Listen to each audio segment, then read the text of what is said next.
السلام علیکم ورحمۃ اللہ وبرکاتہ۔ ہمارے پاس ایک سوال آیا ہے کہ یہ ایک جگہ ہے مسجد میں جہاں پر دروازے کے سامنے امام مسجد کھڑے ہو کر نماز پڑھاتے ہیں، تو کیا ایسا پڑھانا جائز ہے؟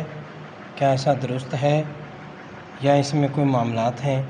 انہوں نے یہاں پر یہ ایک نیچے تختہ رکھا ہوا ہے، یہ تختہ آپ دیکھ سکتے ہیں، اس کو برابر کرنے کے لیے، فرش کے برابر کرنے کے لیے یہ تختہ ضرورت پر ہٹا دیا جاتا ہے، ضرورت کے بعد ہٹا دیا جاتا ہے اور ضرورت پڑنے پر اس کو بیلنس کرنے کے لیے بچھا دیا جاتا ہے۔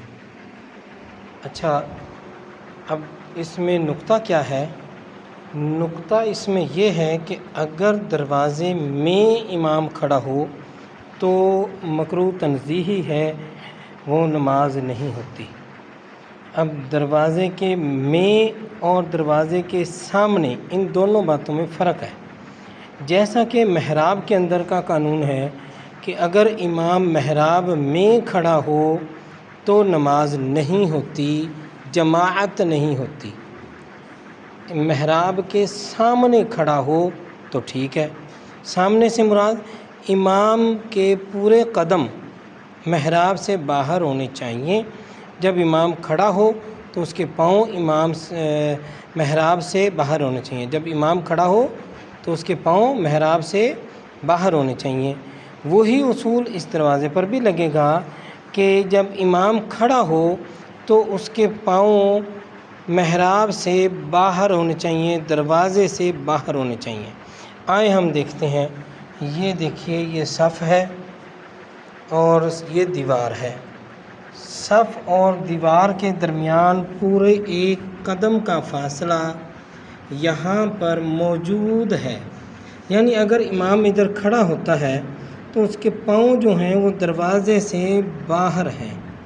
یہ اسی کو یوں بیلنس کرتے ہوئے اگر ہم لے جائیں تو جب امام یہاں کھڑا ہوگا اس جگہ پر، اس جگہ پر اس چٹائی کے اس والی چٹائی کے کنارے پر کھڑا ہوگا تو اس کے پاؤں جو ہیں وہ باہر ہوں گے۔ جیسے یہ یہاں پر کھڑا ہوا ہے، فرض کیا تو یہ امامت کرانے کے لیے کھڑا ہے۔ اب آپ اس کو دیکھیں، اس کے پاؤں جو ہیں وہ پچھلی چٹائی اس والی چٹائی کے ساتھ میچ کر رہے ہیں، جو کہ اس دیوار کے حساب سے پورے قدم جتنا فاصلہ باہر ہے، اور امام جو ہے وہ دروازے میں نہیں ہے۔ بغور دیکھ لیں کہ امام جو ہے وہ دروازے میں نہیں ہے، دروازے کے سامنے ہے۔ جس طرح محراب میں نہیں ہوتا، محراب کے سامنے ہوتا ہے۔ اگر یہاں پر کھڑا ہو کر نماز پڑھائے تو جائز ہے، ٹھیک ہے، کوئی حرج نہیں۔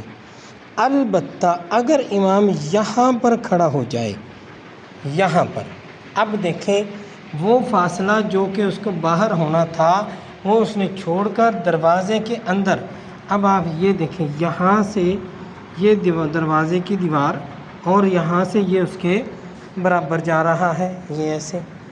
تو اب اس حالت میں یہ دروازے میں کھڑا ہوا ہے، تو گویا محراب میں کھڑا ہوا ہے، دروازے میں کھڑا ہوا ہے۔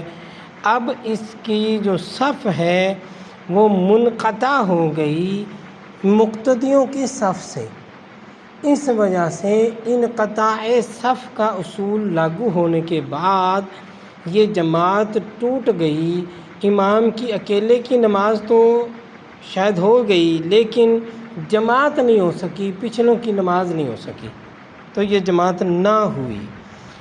اس کی بجائے اگر یہ یہاں پر کھڑا ہے، جو ہم نے پہلے آپ کو دکھایا، جو کہ اب دروازے سے باہر آئے، آپ بغور دیکھ سکتے ہیں کہ اگر ہم کیمرے کو دیوار سے بھی لگا دیں تو ہمیں نظر آ رہا ہے کہ امام دروازے کے سامنے ہے، اس کے قدم بھی دروازے کے سامنے ہے، دروازے میں نہیں ہے۔ اور جب دروازے میں نہیں ہے تو اب اس کی امامت درست اور جائز ہے۔ واللہ عالم و رسولہ عالم۔